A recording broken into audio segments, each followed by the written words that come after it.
하나님 말씀은 요한복음 3장 20절 21절입니다. 악을 행하는 자마다 빛을 미워하여 빛으로 오지 아니하나니 이는 그 행위가 드러날까 함이요 진리를 따르는 자는 빛으로 오나니 이는 그 행위가 하나님 안에서 행한 것임을 나타내려 함이라 하시니라. 아멘. 예수님은 빛입니다. 생명이십니다. 그래서 1장 4절에 보면 그 안에 생명이 있었으니 이 생명은 사람들의 빛이라. 다른 말로 하면 이 빛이, 이 생명이 사람들을 비추는 빛이라 하는 것입니다. 회개하라, 천국이 가까이 왔느니라 말씀하셨습니다. 천국은 빛의 나라입니다. 거듭나는 것은 나라고 하는 어둠의 나라가 빛의 나라를 받아들이는 것입니다. 복음은 생명의 빛을 사망에 비추게 하여서 나를 살리는 것이 복음입니다. 전도는 무엇입니까? 빛의 나라가 어둠의 나라를 몰아내는 것입니다. 치유는 또 무엇입니까? 빛의 권세가 어둠의 권세를 몰아내는 것이 치유입니다. 오늘은 세 가지로 나눠서 말씀을 드리려고 합니다. 이 빛을 받아들이면, 영접하면 어떻게 되는 것인가? 두 번째는 본문에 있는 악을 행하는 자, 진리를 따르는 자에 대해서 말씀드리고, 세 번째는 구원받은 빛의 자녀로 살려면 어떻게 해야 하는가를 말씀드리겠습니다. 첫 번째는 이 빛을 받아들이면, 영접하면 어떻게 되는가? 1장 12절에 보면 영접하는 자, 곧 그 이름을 믿는 자들에게는 하나님의 자녀가 되는 권세를 주셨다 말씀하고 있습니다. 하나님의 자녀가 되는 권세, 예수님이 빛이시죠? 자녀가 되면 나도 빛이 됩니다. 너희는 세상의 빛이다, 세상의 소금이다 말씀하셨습니다. 빛이, 빛의 권세를 잃으면 마치 세상 사람들이 좋아하는 나이트 클럽이죠. 그곳에서 춤추는 자들이 빛을, 화왕찬란한 빛을 비추는데 그 빛은 이미 빛이 아닙니다. 세상 사람들이 좋아하는 세상에 인공된, 인위된 빛이지 예수님이 말씀하시는 빛이 아닙니다. 그러므로 우리는 빛을 발해야 합니다. 주님이 우리를 세상의 소금이라 말씀하셨는데 소금의 짠맛을 잃으면 오히려 세상에 밝혀지는, 세상 사람들에게 밝혀지는 조롱받는 초라한 신세로 전락한다 말씀하고 있는 것입니다. 그러므로 이 빛을 받아들이면 용서받는 권한이 우리에게 주어집니다. 남의 자식이면 상관하지 않습니다. 어떻게 살든지 어두움으로 굴러다니든지 상관하지 않지만 히브리서 12장 6절에 있는 것처럼 내 자식이면 징계를 합니다. 내 자식이면 채찍질을 하여서 어떻게 해서든지 세상 사람들에게 높이 들림을 받아서 빛의 자녀로 살게 하시는 것이 예수님의 우리를 사랑하시는, 용서받는 자로서의 삶을 살아가도록 하시는 것입니다. 십자가에는 죄의 용서가 있습니다. 정결한 빛이 있습니다. 치료의 빛을 발해 주셔서 우리를 용서받는 자로 살게 하시는 것입니다. 시편 51편 7절에 보면 다윗이 밧세바와 동침을 한 그리고 용서받는 장면이 나오는데 우슬초로 나를 정결케 하소서 내가 정하리이다 말씀하십니다. 우슬초는 식물인데 이스라엘 백성들이 이스라엘을 떠날 때 임방과 좌우 문설주에 어린 양의 피를 발랐는데 그 피를 발랐던 그 식물로 발랐는데 그것이 우슬초이죠. 우슬초로 나를 정결케 하소서 내가 정하리이다. 나의 죄를 씻어 주셔서 내가 눈보다 희리이다 말씀했습니다. 다윗 왕은 성령이 떠나가는 것을 두려워했습니다. 용서받지 못할까 두려워했습니다. 우리도 하나님을 경외해야 합니다. 오늘 찬송을 불렀던 것처럼 물 가지고 나를 씻든지 불 가지고 나를 태우든지 주여 나를 씻어 주시옵소서. 주여 나를 용서해 주시옵소서. 나를 치료해 주시옵소서. 말라기 4장 2절에 있는 것처럼 내 이름을 경외하는 너희에게는 공의로운 해가 떠올라서 치료하는 광선을 비추리니 너희가 나가서 외양간에서 나온 송아지 같이 뛰리라 말씀하셨습니다. 예수님을 영접하면 용서받는 권한, 남의 자식이 아니라 하나님의 자녀가 된 권세가 주어져서 용서받는 권한이 주어지게 되는 것입니다.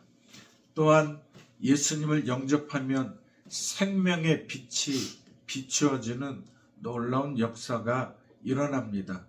요한복음 10장 10절에 도적이 오는 것은 도둑질하고 죽이고 멸망시키는 것뿐이라 말씀했습니다. 이 세상에 도둑의 영이 너무 판을 치고 있습니다. 악한 권세가 우리 자신이 모르는 사이에 우리를 침투하고 있습니다. 요즘에 예전에는 건전한 드라마가 많이 있어서 우리를 교훈하는 것이 많이 있었지만 요즘의 드라마는 세상의 영이 많이 들어와서 음란의 영을 많이 우리에게 주어지고 있습니다. 우리의 자녀들이 동성연애하는 장면을 보고 그것을 보고 얼마나 나쁜 교훈을 받고 있습니까? 또 무당과 같은 점치는 것들이 드라마에 많이 나오고 있어서 그 점치는 것들을 아무렇지도 않게 생각하는 어여서 이왕이면 그러한 드라마를 요즘에 있는 드라마를 안 보는 것이 가장 좋지만은 드라마를 보게 될 때에는 그러한 것이 우리에게 침투하지 못하도록 예수의 권세로 나사렛 예수 그리스도의 이름으로 물리치는 지혜로운 우리가 되어야 한다는 것입니다. 또한 내가 온 것은 양으로 생명을 얻게 하고 더 풍성히 얻게 하는 것이라 말씀하셨습니다. 예수님을 영접하면 생명의 빛이 우리에게 주어져서 그 생명의 빛으로 도둑의 영을 막을 수 있는 놀라운 권세를 우리에게 주신다 말씀하셨습니다. 11절에 나는 선한 목자라. 선한 목자는 양들을 위하여 목숨을 버리거니와 말씀하셨습니다. 예수 안에 생명이 있습니다. 나를 위하여 목숨을 바치신 생명의 영이 내 안에 거하시는 것입니다. 앞으로도 내가 죄를 지으면 나를 위해서 목숨을 바치실 생명의 영이 우리 안에 거하신다 말씀하고 계시는 것입니다. 사랑하면 눈이 멉니다. 우리가 연인 관계에 있는 사람들을 보면 사랑의 눈이 멀어서 남들이 뭐라 해도 둘만은 영원을 약속하고 사랑하고 있지 않습니까? 사도 바울도 예수님을 만나서 눈이 실제로 멀었습니다. 그의 눈에 비닐이 벗겨지기까지는 눈이 멀어서 헤매고 다녔습니다. 사도 바울이 예수님과의 사랑에 빠져서 많은 이방인들에게 복음을 전하고 로마에 가면 죽는다는 것을 알고 있었지만 기어이 로마로 달려가서 복음을 전하다가 순교에까지 이르는 사랑의 눈먼 자가 되었다 하는 것입니다. 우리도 예수의 사랑이 있습니까? 생명의 빛이 우리 안에 비춰졌다면 생명을 걸고 복음을 전하는 주의 일에 뛰어드는 사도 바울과 같이 순교하는 마음으로 복음을 향하여 주님을 향하여 세상을 향하여 달려가시는 우리 모두가 되어야 할 것입니다. 또한 예수님을 받아들이면, 예수님을 영접하면 예수님은 우리를 반사체로 사용하십니다.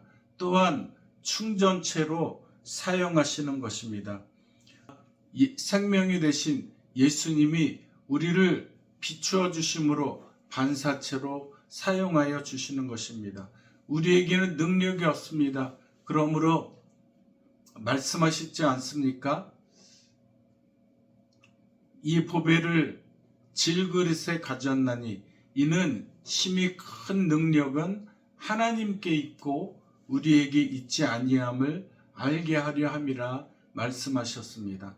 능력이 우리에게 있는 것이 아니라 하나님께 있어서 다만 질그릇된 우리는 예수님께 반사체로 쓰임받을 뿐이다 하는 것을 우리가 알고 겸손해야 하는 것입니다.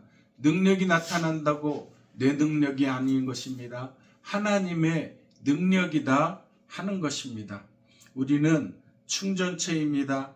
오직 성령의 충만을 받아라 말씀하셨기 때문에 성령의 충만을 날마다 받아야 하는 것입니다.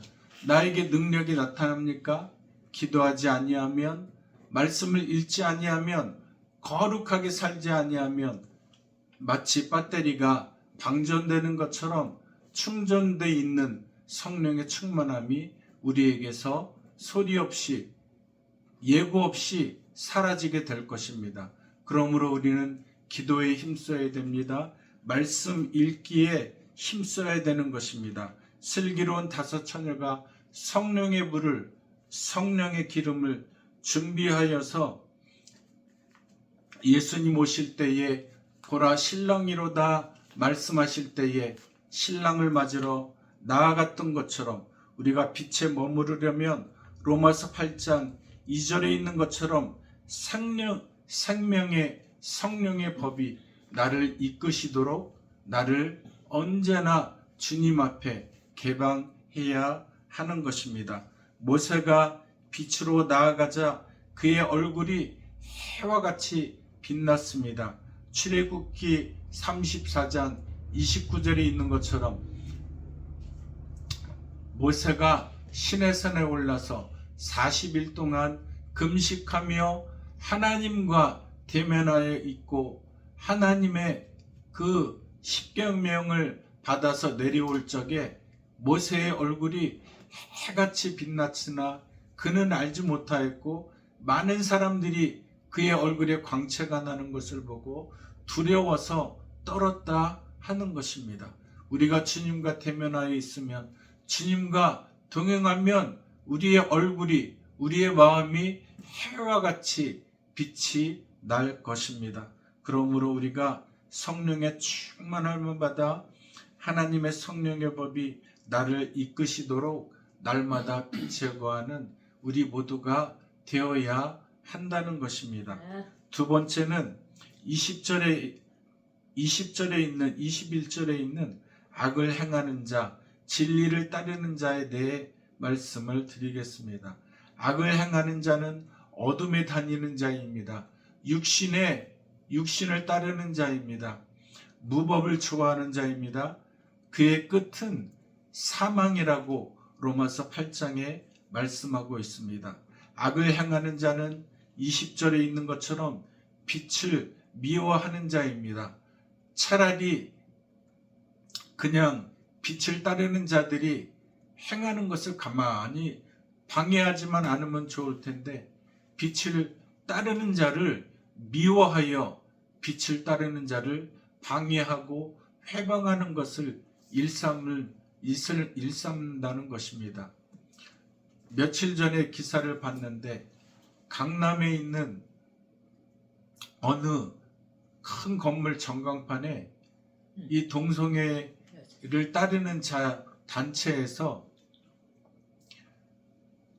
그 동성애자들이 키스를 하고 서로 부둥켜 안는 장면을 매일 1시간 이상씩 노출하도록 어느 광고업체와 계약을 해서 그것을 내보내는데 강남구청에서 미풍양속을 해친다는 것을 계속 사람들이 민원을 넣으니까 그것을 받아들여서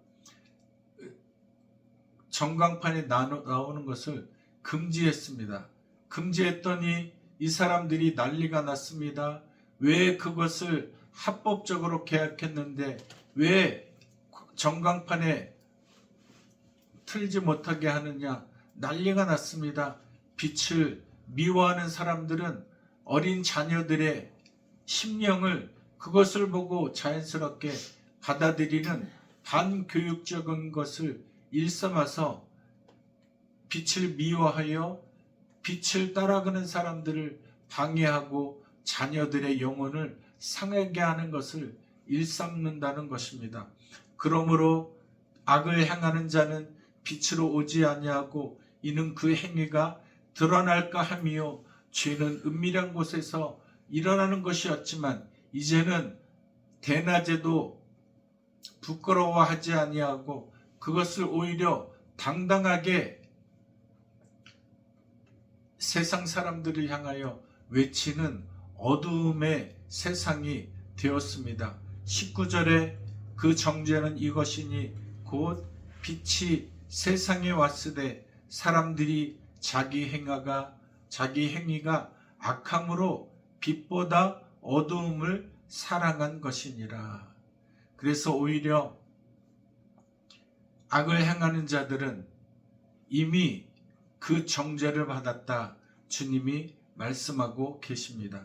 진리를 따르는 자는 무엇입니까? 빛을 따라가는 자입니다. 영을 생각하는 자입니다. 율법을 사랑하는 자입니다.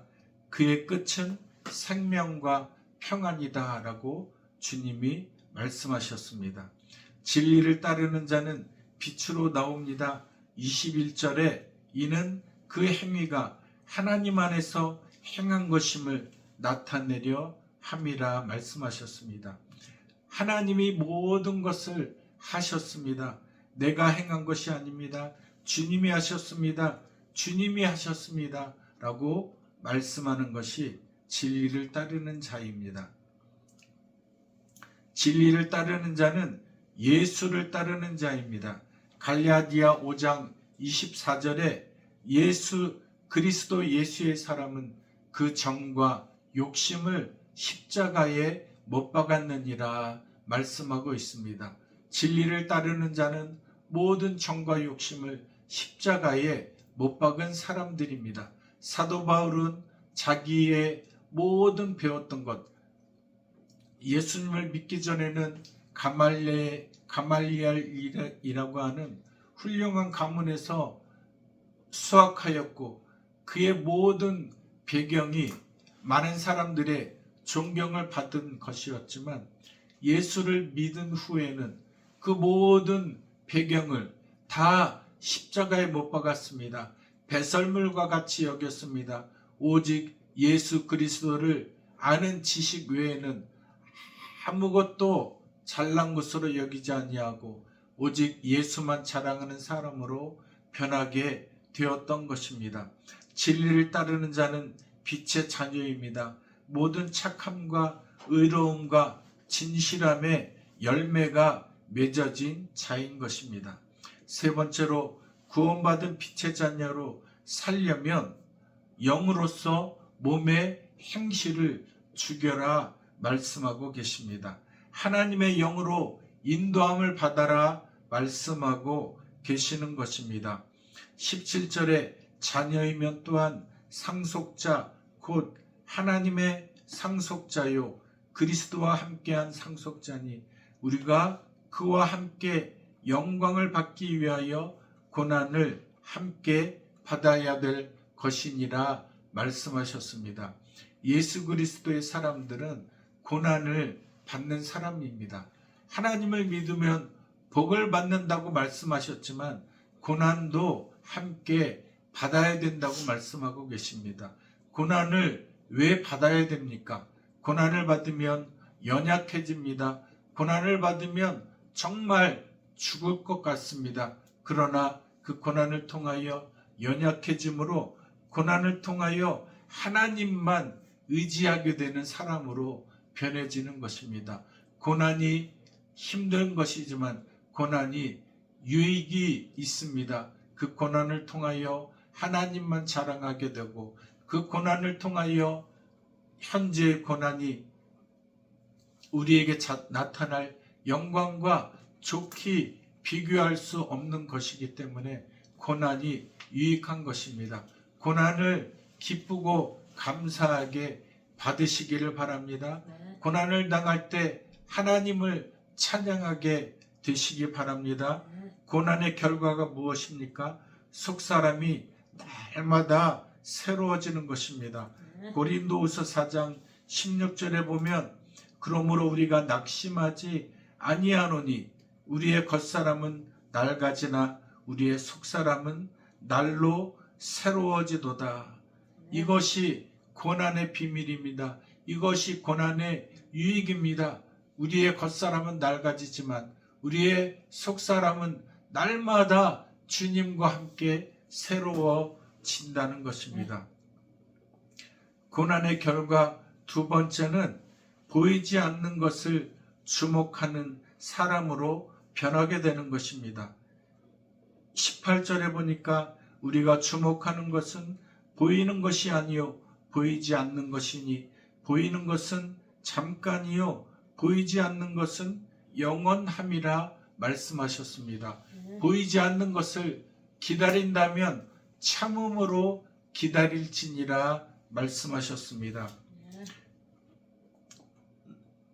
찬송가에 보면 태산을 넘어 험곡에 가도 빛 가운데로 걸어가면 주께서 항상 지키시기로 약속한 말씀 변치 않네. 하늘의 영광 하늘의 영광 나의 마음속에 차고도 넘쳐 할렐루야를 힘차게 불러 날마다 빛에 걸어가리라고 말씀하고 있지 않습니까? 우리는 태산을 넘어 험곡에 가는 사람입니다. 빛 가운데로 걸어가는 사람입니다. 생명의 빛이신 예수님이 어두움인 우리 속에 찾아와 주셔서 어둠이 물러가고 우리도 빛의 사람이 되었습니다. 불기둥으로 인도하신 하나님이 불기둥으로 인도하시는 하나님이 불기둥으로 인도하실 그 하나님께서 우리와 지금 함께 하십니다. 우리는 빛의 사명을 가졌습니다. 어두움인 세상을 향해서 영적으로 우리가 빛으로 그들을 점령하느냐 아니면 어두움에 점령을 당하느냐 하는 영적인 치열한 싸움을 싸우고 있는 것입니다. 빛으로 세상을 점령하는 복된 성도들이 되시기를 바랍니다. 빛으로 주의 말씀을 전하여 순교하는 자리에 나아가기까지도 세상을 빛으로 점령하여 주님의 놀라운 빛을 전하는 주님의 복음의 성도들이 되시기를 주님의 이름으로 축원합니다. 아멘.